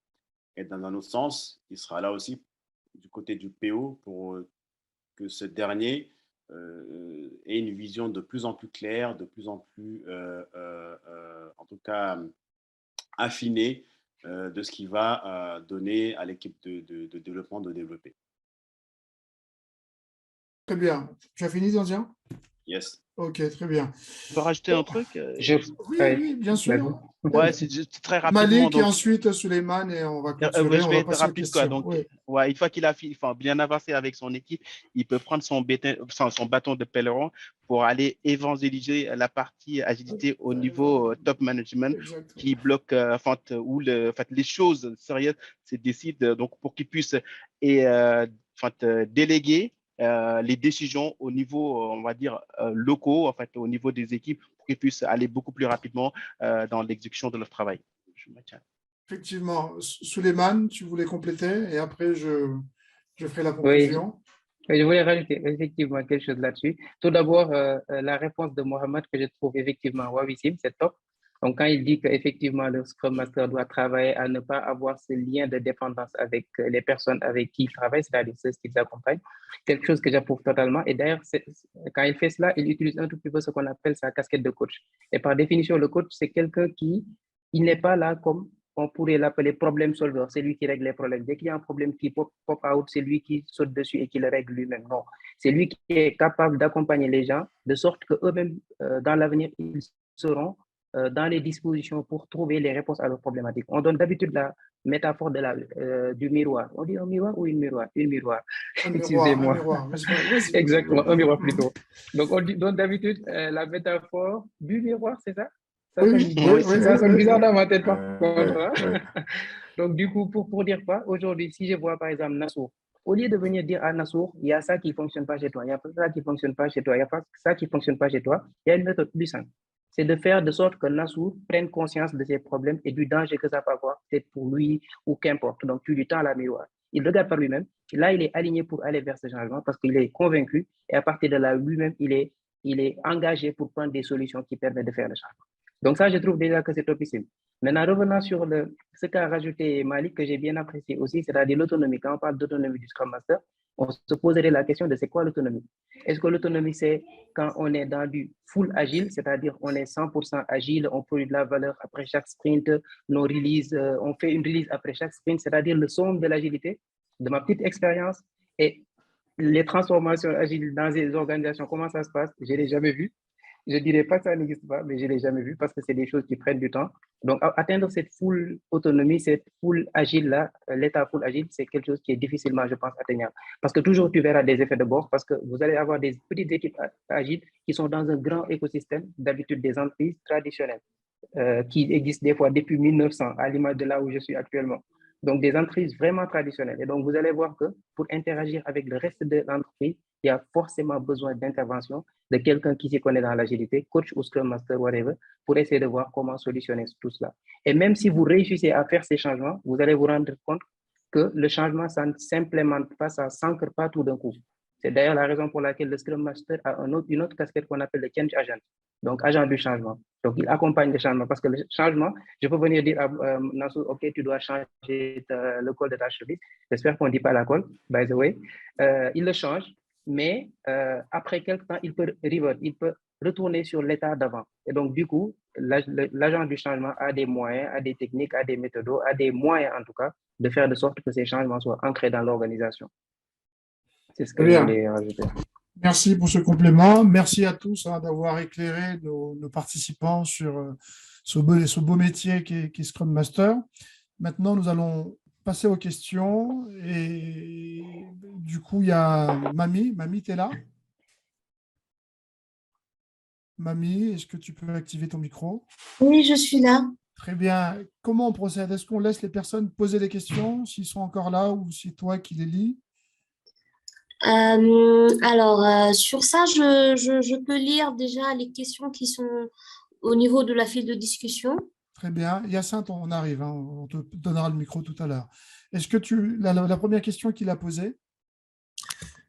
Alors, la première question qu'il a posée, quel est le rôle des différents jeux Scrum dans l'agilité d'une équipe? Oh là là. J'ai pas. Excusez-moi. Ok. Tu peux répéter? Moi, j'ai pas bien compris la question. Tu dis quel est le rôle des différents jeux Scrum dans l'agilité d'une équipe? Ah, les différents rôles. Ok. À quoi ça sert les jeux de Scrum dans un projet agile? C'est ça la question? La personne est là? Celui qui a posé la question, il s'appelle comment? Alors, il s'appelle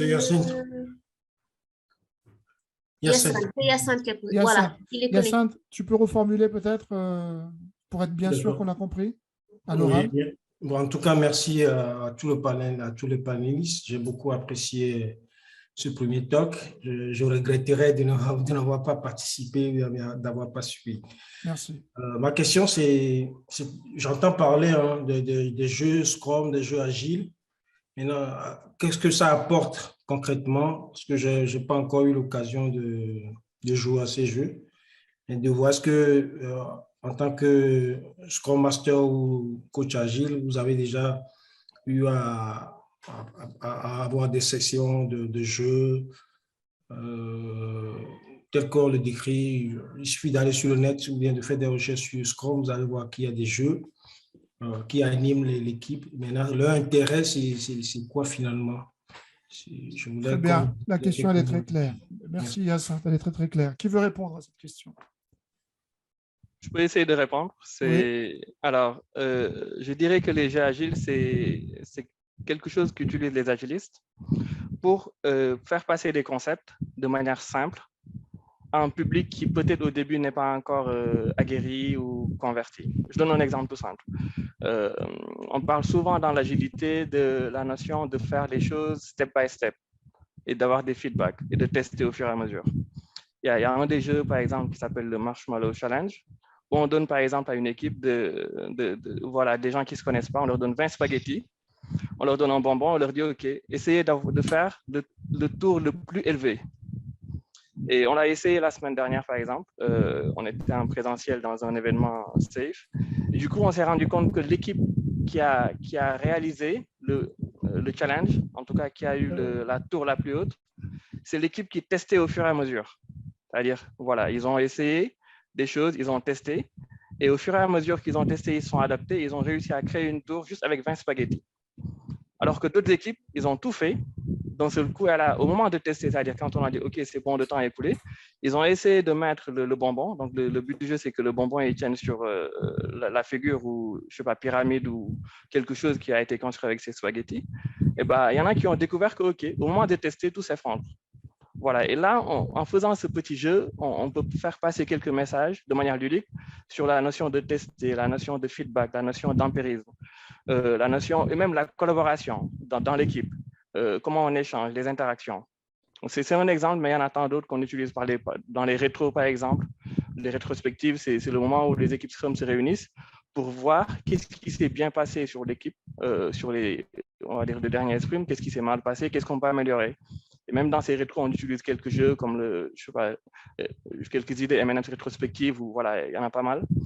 Mais voilà, le concept, c'est on fait de manière ludique passer des messages pour que les gens puissent voilà, apprendre de nouveaux concepts et même passer de bons moments. Ok, ça répond à ta question, Hyacinthe? Oui, ça me va. Merci beaucoup, M. Ndiaye.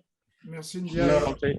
Je ne veux pas monopoliser, mais je serais intéressé d'avoir où est-ce qu'on trouve ces jeux, est-ce qu'il y a des spécialistes que le Scrum Master, par exemple, doit recruter, ou bien c'est lui qui approfondit ses connaissances dans ce domaine et trouver des jeux. Est-ce qu'il y a des trucs qu'on peut payer à la bibliothèque, à la librairie et venir jouer? Je réponds à ta question, Hyacinthe, et on le note. Mamati va le noter. Il y a un micro là. Un instant, je vais couper ce micro. Il y a un site, il y a un portail wiki qui donne la liste des jeux avec comment le jeu se déroule. Je vais t'envoyer par mail. Hein. Il y a aussi un livre qui s'appelle Game Storming, qui est une collection de beaucoup de jeux. Il est sous format numérique. Tu peux l'acheter sur Amazon avec Kindle, ou bien tu peux l'acheter en librairie. Donc voilà, je t'enverrai cette liste-là par mail, mais effectivement, je rejoins ce qu'a dit Mohamed. Hein. C'est une façon de faire comprendre des notions de Scrum par le jeu, et ça passe bien. Je veux dire, les clients, ils adorent ce type de format d'apprentissage. Voilà, n'hésite pas. Il ne faut pas en abuser. La difficulté, parfois, c'est de trouver le bon jeu. Voilà. Le bon jeu adapté, c'est souvent la difficulté. Très bien. Merci. Oui? Oui, si je peux rajouter une petite précision sur cela, parce que je vois qu'il insiste sur la question du jeu. Effectivement, c'est bien et c'est puissant d'avoir des fois une façon décalée de faire passer le message, comme l'a si bien expliqué Mohamed et Nassour. Mais tu n'es pas obligé, je veux dire. Tu n'es pas obligé forcément de faire des jeux. Pourquoi je tiens à faire cette précision? Parce qu'il y en a qui ont cette image des fois de l'agilité, Des fois, tu entres dans une organisation, un jeune qui n'a pas 20 ans, 15 ans d'expérience, tu entres, tu vois des tontons qui ont des 30 ans d'expérience, tu dois les acculturer, tu dois leur parler d'agilité. Des fois, tu parles de jeux, ils peuvent, tu vois, penser, ils ont cette image que l'agilité, c'est que des jeux. Personnellement, j'ai vécu des expériences où des personnes l'ont sorti comme ça. Juste pour dire que c'est puissant, c'est très important, comme l'a dit Nassour, savoir quel jeu tu utilises à quel moment, mais tu n'es pas obligé. Des fois, tu ne peux pas faire effectivement ce que tu peux faire sans passer par cela. Et donc, du coup, tu ajustes bien par rapport à celui que tu as en face de toi. Eh bien, merci. Sinon, je peux partager aussi des liens sur lesquels tu pourras trouver des activités et des jeux comme ça. C'est super. Je ferai la mise en relation. Parfait. Mamie, question suivante. Alors, la prochaine question, elle a été posée par Isou, à savoir quels sont les livres que vous pouvez leur recommander sur l'agilité ou sur le Scrum Master. Ok, bah, ce qu'on va faire, c'est que peut-être chacun donne un livre qu'il a lu et on complétera la réponse en envoyant un email à la personne concernée. Si tu peux juste noter son mail. Qui veut donner un livre? Un livre qui était intéressant, oui, Mamati? J'avais listé en fait en dessous de sa réponse des livres, mais c'est des livres en anglais. D'accord. Est-ce que la sais personne pas concernée a lu la réponse? Il peut Attends, prendre le je micro? pense Oui, je lui avais mis Donc, Mastering. j'ai reposté les livres. C'est bon? C'est bon? Ok, bon. Est-ce que la personne qui a posé la question est là? Merci, Malik. Voilà, il n'y a pas de souci. Ok. Et moi, je dirais plutôt en fait le livre de Véronique Messenger, donc qui est en français, donc gestion de projet agile, donc qui parle du début jusqu'à l'application sur différents types de méthodes, etc. Donc c'est beaucoup plus simple pour les personnes qui sont pas à l'aise en anglais. D'accord. Ouais, donc Très bien. ça. Tandian, un livre, un seul Oui, à recommander? après, pour le Scrum, pour démarrer, hein, le Scrum Guide il est accessible, gratuit sur Internet. Il y a tous les éléments, en tout cas les éléments essentiels sur le Scrum. Donc, c'est très bien pour commencer. Okay. Et après, derrière, il y a un livre qui a été écrit par le cofondateur de Scrum. Donc, autant d'aller chercher les informations à la source. Tu peux donner le titre de ce livre? Le titre, c'est en anglais. Je vais le montrer, je l'ai. Twice the time, je ne sais plus. Ouais, c'est celui-là, là. Exact. Ouais. Voilà. Je ne sais pas si on le voit bien. Ouais. Non, c'est flou. Ah, c'est flou. Hein. Ah oui.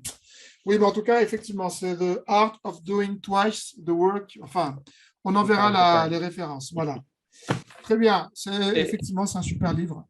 Je rajouterai pour ceux qui ne sont pas... Bon, la lecture, c'est top, mais pour ceux qui aiment aussi les podcasts, il y a le podcast Agile.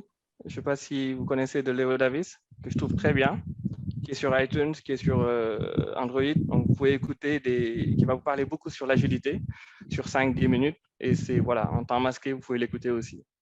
C'est super. Ce que nous ferons, c'est que je reviendrai vers vous, des intervenants, et on fera un email à tous ceux qui se sont inscrits, donc ils auront ces réponses-là. En tout cas, merci pour votre générosité, pour ce partage, en tout cas, de ce que vous avez lu. Question suivante, Mamie. Question suivante, c'est pouvez-vous revenir sur la relation Scrum Master Lead Dev ou Scrum Master Tech Lead ou encore Scrum Master Chef de projet?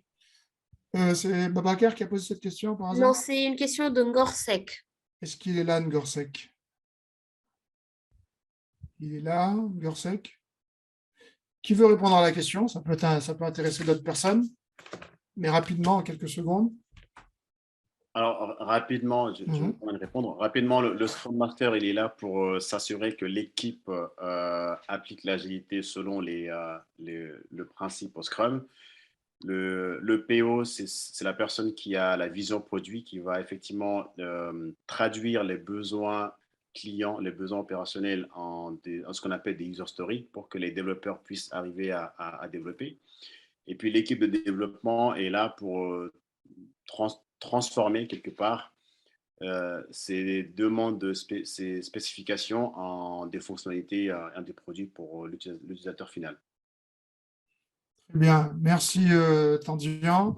On va prendre une dernière question. J'ai un monsieur là qui s'appelle El Hadj qui a levé la main. El Hadj, est-ce que tu veux bien activer ton micro? On t'écoute. Oui, bonsoir à tous. Merci les masters pour cette présentation de qualité. En fait, ma question, je pense que je l'avais déjà écrite, hein. Donc, ma question, c'est, voilà, parmi les animateurs, est-ce qu'il y a certains qui avaient déjà travaillé en tant que Scrum Master ou coach agile, hein, pour une équipe, avec une équipe de data scientists? Si oui, j'aimerais bien avoir quand même le retour d'expérience parce que quand même, on rencontre, nous, bon, côté en entreprise où on est dans une petite start-up du Sénégal, beaucoup de difficultés pour bien aligner data science et Scrum, quand même, qu'il y ait un peu différent parce que le data science est un peu différent avec le dev classique que nous connaissons. Voilà, je pense que c'est plus facile de gérer un projet data scientist avec un projet développement web, bon, avec de Scrum, que j'ai un projet data scientist, quoi. J'aimerais bien avoir le retour d'expérience là-dessus. C'est une excellente question. C'est vrai, comment on applique Scrum pour des équipes d'infra, comment on applique Scrum pour des équipes de data scientists, comme l'exemple a été donné, c'est une très, très bonne question. C'est une question qui n'est pas simple, donc du coup, je ne vais pas désigner qui se sent de répondre à cette question-là. Je pense que je peux prendre celle-ci. Déjà, lui, il demande des contacts. Et là, on se connaît déjà, donc tu peux m'écrire en inbox après. Oui, d'accord. Je veux dire tonton Suleiman. Hein. Non, le tonton, c'est encore Nassour. Hein. Je ne suis pas encore tonton. Comme si c'était... OK. Donc, de par ma petite expérience, effectivement, j'ai eu à travailler avec des équipes data scientists et j'avoue qu'effectivement, c'est un challenge. Une anecdote d'ailleurs que j'aime bien raconter, j'ai travaillé une fois avec une équipe de data scientists. Ils avaient une tâche, une user story dans un sprint, une seule, une équipe composée de pas moins d'une dizaine de personnes. Tout le sprint, la tâche n'est pas finie, rebolote. Ils le mettent dans l'autre sprint. Tout le sprint, la tâche n'est pas finie, rebolote. Et quand tu deep dive, quand tu diagnostiques là-dessus, tu te rends compte qu'il y a énormément de choses qu'ils font. Bon, parce que juste, c'était un peu compliqué pour eux de faire le découpage, en tout cas, ou bien d'utiliser les techniques de découpage nécessaires pour bien gérer les trucs. Mais pour répondre à ta question, oui, d'ailleurs, actuellement même, je travaille avec des gens qui font data science et BI. Donc, il faut déjà savoir comment vous définissez, vous, votre organisation produit, qu'est-ce que vous appelez produit, comment vous allez organiser votre backlog. Vous développez des fois des modèles qui peuvent prendre énormément de temps. Est-ce que les durées de sprint s'appliquent? Évidemment, donc il y a besoin d'avoir beaucoup d'éléments de contexte pour naturellement contextualiser et tester des choses. Mais oui, effectivement, ça marche, ça peut marcher bel et bien. Très bien, parfait, merci. On me signale qu'il y a beaucoup de questions. Est-ce qu'on peut encore rester 5-10 minutes pour répondre aux questions? Ça vous... 15 minutes, à l'instant, juste Mamati. J'ai vu ta main, t'inquiète pas.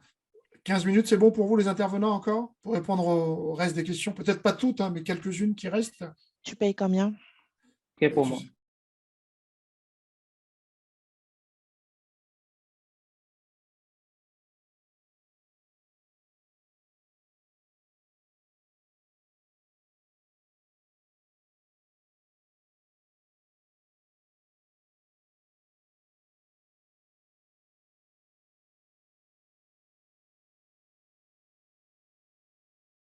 Deuxième question d'Ungor, en fait. Je t'en prie. Oui, il avait une deuxième question.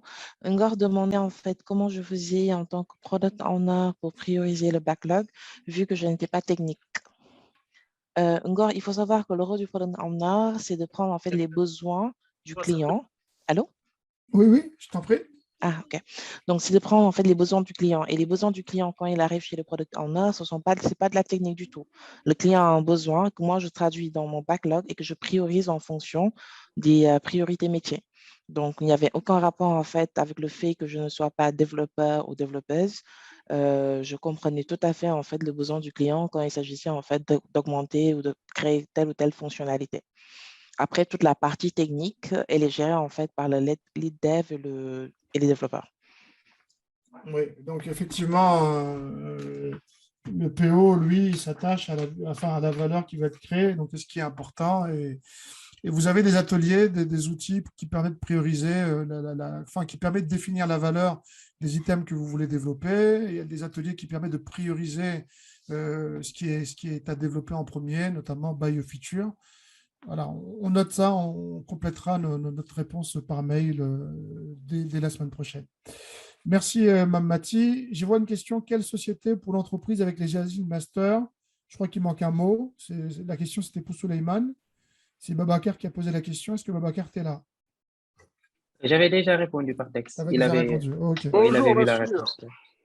Bonjour, Babacar. Oui, avais une Oui, question? Souleymane m'a répondu, effectivement, c'était à la Société Générale. Très bien. Ah, oui, où est-ce qu'il travaille? D'accord. Nassur, Oui. j'ai aussi une question intéressante. Il y a quelqu'un, Iso, qui demande comment valoriser le rôle du Scrum Master devant un product owner qui nous dit que le Scrum Master ne sert absolument à rien. Bon, c'est moi qui ai ajouté là absolument, ne sert à rien dans une équipe. Ne sert à rien, c'est Ne ça? sert à rien, oui, voilà. C'est une question complexe, hein? Enfin compliquée plutôt. Il manque des éléments pour bien apprécier la. Peut-être que c'est quelque chose qui est vécu, non? Ça a vécu et il faudrait peut-être avoir un peu plus d'infos pour y répondre. En tout cas, Si moi, je ne sais pas Iso peut répondre. prendre, Iso est là. Iso, tu es là? Oui, bonsoir à tous, je suis là. Oui, Bonsoir. Iso, on t'écoute, Iso. Au fait, bon, moi, je suis pas Scrum Master, je suis coordonnateur de projet, mais je suis beaucoup intéressé par l'agilité. Et donc, dans notre entité, on a une équipe digitale. Et du coup, lors d'une discussion, j'ai eu affaire à un PO et on parlait du rôle du Scrum Master. Et ce PO m'a sorti que le Scrum Master, il servait à rien, dans le sens où il est juste là pour superviser et donc il n'a pas on dirait, de background technique. Donc, c'est comme s'il ne servait pas réellement à grand-chose dans une équipe dev. Donc, bon, ça m'a un peu... Je n'étais pas d'accord avec, mais je ne savais pas forcément comment valoriser, même si je connaissais à peu près les rôles du Scrum. Donc, je me demandais comment on peut valoriser, au fait, l'utilité du Scrum vers un PO qui dit que le Scrum ne sert à rien dans une équipe dev.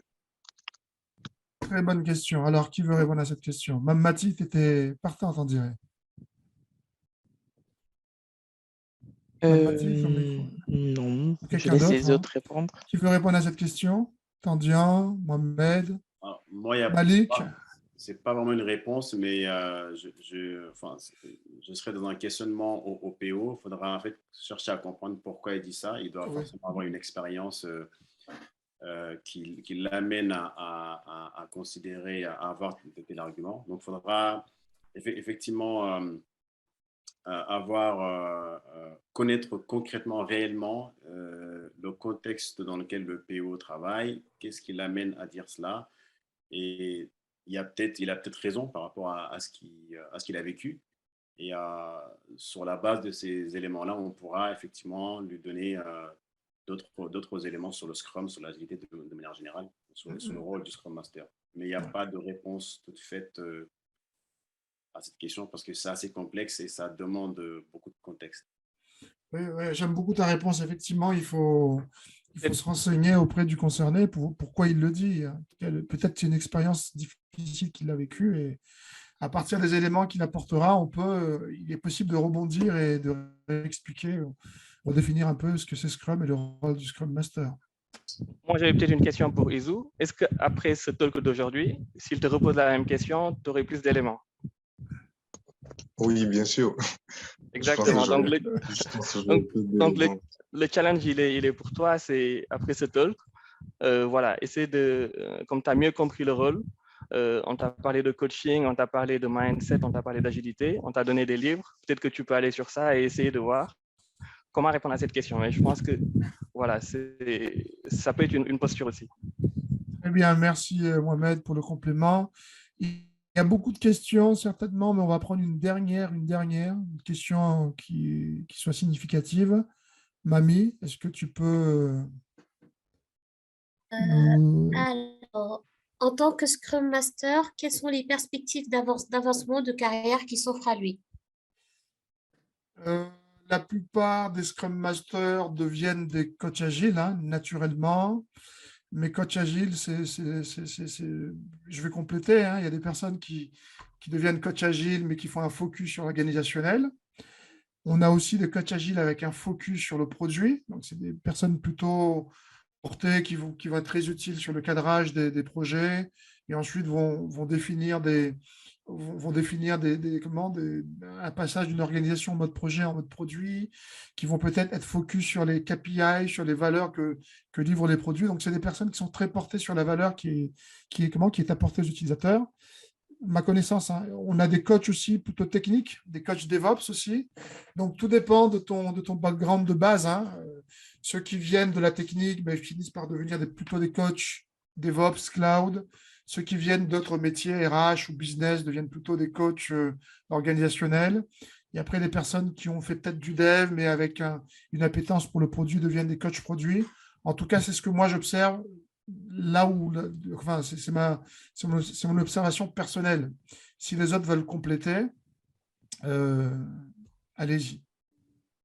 Non, Je rajouterai, c'est toujours dans le cadre du coaching, mais il y a aussi la notion de coaching de performance, qui est quelque chose que, par exemple, je suis en train de faire au sein d'Atos pour un client.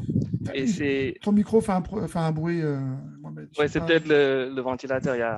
D'accord, c'est super ok. chaud. Alors, je disais qu'il y a la notion de coaching de performance, qui est quelque chose de nouveau qu'on ne connaît pas encore pour le moment, en tout cas dans nos cultures. Mais ça peut être aussi un next step pour un Scrum Master. D'accord. Rapidement, c'est quoi le coach performance? Alors, c'est quoi les critères qui définissent sa performance dans ton périmètre? OK. Ce qui définit la performance dans mon périmètre, c'est avec le client, on s'est engagé sur 5 compétences. Voilà, ça peut être les compétences techniques, les compétences 12 qu'on appelle les soft skills, la connaissance sur l'agilité, l'esprit One Team et aussi le fait d'être orienté produit. Donc, ce sont 5 KPI qui ont été définis et chaque collaborateur dans ce programme-là, il y a le client qui va voir son évaluation pour dire, OK, est-ce que ce collaborateur, sur ces 5 paramètres, est-ce qu'il est performant? Et du coup, le coach, il va l'amener sur la partie agilité, par exemple, il va jouer le rôle de coach agile, il va essayer de insuffler le mindset, jouer aussi sur la partie formation. Et sur l'esprit One Team aussi, on va retrouver toujours des choses qui sont liées à l'agilité. Et voilà, côté aussi soft skills, c'est comment coacher individuellement quelqu'un pour développer sa communication, pour développer son sens de l'écoute. Ce sont des choses qui sont super importante dans on va dire dans un contexte qui est un peu, voilà, pour mon cas en tout cas, c'est un contexte, on est en mode agile distribué avec 4 équipes, on va dire 4 pays, où il y a beaucoup d'interactions, beaucoup d'intercultures et du coup, voilà, ces soft skills sont super importantes. C'est intéressant parce que nous, on a défini aussi un outil pour mesurer, peut-être pas la performance, mais le mode produit, où on a 5 critères également, où on définit la vision, est-ce que les équipes ils savent sur quoi ils travaillent, l'engagement, est-ce que les équipes respectent leur engagement, troisièmement, les KPI, est-ce que les équipes mesurent la valeur livrée, et aussi la gestion des dépendances aussi, et enfin, est-ce que les équipes, ils ont plusieurs backlogs, puisqu'on a des équipes qui ont un backlog, avant que j'arrive, hein, un backlog pour gérer les anomalies, un backlog pour gérer les évols, etc., etc. Et donc, c'est intéressant ce que tu dis parce que tu parles de coach performance, mais quand je t'entends, ça ressemble beaucoup à ce que nous, on fait chez nous, mais on a défini d'autres critères. Et ça peut être intéressant peut-être de faire un talk sur les différents outils qu'utilisent les coachs et les Scrum Masters pour accompagner les équipes. Mais, OK, en tout cas, merci pour la réponse. Bon, il se fait tard, hein. Je pense que la liste des questions manifeste l'intérêt de ce sujet. Donc, rassurez-vous, on aura d'autres talks. On aura d'autres talks dont les sujets seront certainement liés aux questions que vous avez posées, si c'est des questions qui sont significatives ou en tout cas qui se distinguent par rapport à ce qu'on a échangé. Je donne le mot de la fin, hein, parce qu'il est tard. Hein. Je voulais d'abord remercier. Merci Tandian de t'être rendu disponible afin de partager ton expérience de Scrum Master. Là, ça fait 2 ans que tu es dessus et je pense que voilà, j'ai vu une réaction.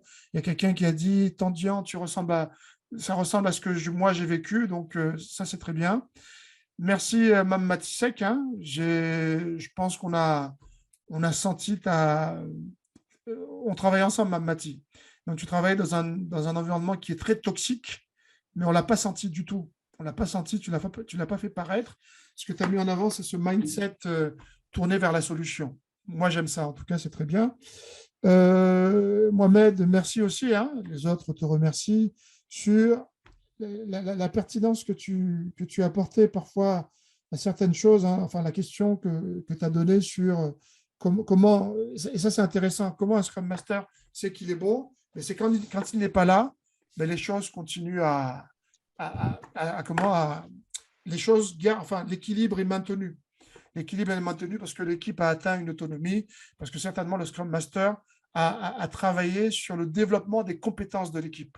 Ok, ce n'est pas un Scrum Master Batman ou Superman, c'est un Scrum Master qui a essayé de faire en sorte que l'équipe devienne autonome dans la résolution de ses problèmes. Ça, c'est très bien. Ce que j'ai apprécié aussi chez toi, Souleymane, hein, ce que peut-être les autres ont apprécié, c'est qu'on a pu voir le lien, l'origine de Scrum avec le monde industriel, le monde de l'automobile, le monde le Japon. Hein, ça, c'est très bien. Et enfin, Malik, merci hein, pour avoir partagé, parce que derrière le luxe, on a l'impression que tout se passe bien. Donc, tu as mis en avant le côté delivery. Et ce que j'aime, c'est ça. Un Scrum Master, il est là pour s'assurer que le business va continuer à se produire. C'est ça, enfin, en tout cas, pour moi, c'est ça un Scrum Master. C'est un gardien, c'est celui qui fait en sorte que le business continue à se produire tout simplement, quoi. Et donc, merci à tous. Hein, et on verra les questions, on fera un débriefing. Et merci à tous les participants d'avoir répondu présent. Désolé si on n'a pas répondu à toutes les questions, il se fait tard. Mais rassurez-vous, hein, je regarderai toutes les questions qui ont été posées et on fera en sorte peut-être de créer des talks sur ces sujets afin de répondre à vos questions. Vous avez nos contacts, hein, on va vous écrire, donc vous aurez notre contact. Vous pourrez nous poser des questions et on verra comment on va répondre. Voilà, donc on a terminé. Oui. Juste avant de finir, merci à toi, Nassour, parce que vraiment, c'était une très belle idée. Merci pour tout ce que tu fais pour la communauté. Voilà, ce n'était pas gagné d'avance. Tu as eu l'idée, tu nous as conviés, tu as tout planifié, organisé. Et merci vraiment pour ce que tu fais. Merci. Et voilà, merci. Et ça me permet du coup de répondre à ta question, le why. Et du coup, je crois que le why, c'est que je le fais pour partager. Je le fais pour partager, puisque il y a 4 ans, je n'étais pas Scrum Master. Il y a 4 ans, je donnais des formations. Avant la formation, je faisais autre chose. Et donc, du coup, comme Tandian, comme vous autres, j'ai cherché. Je suis allé voir des gens. J'ai payé même des gens pour qu'ils me donnent 2 heures de présentation sur des choses.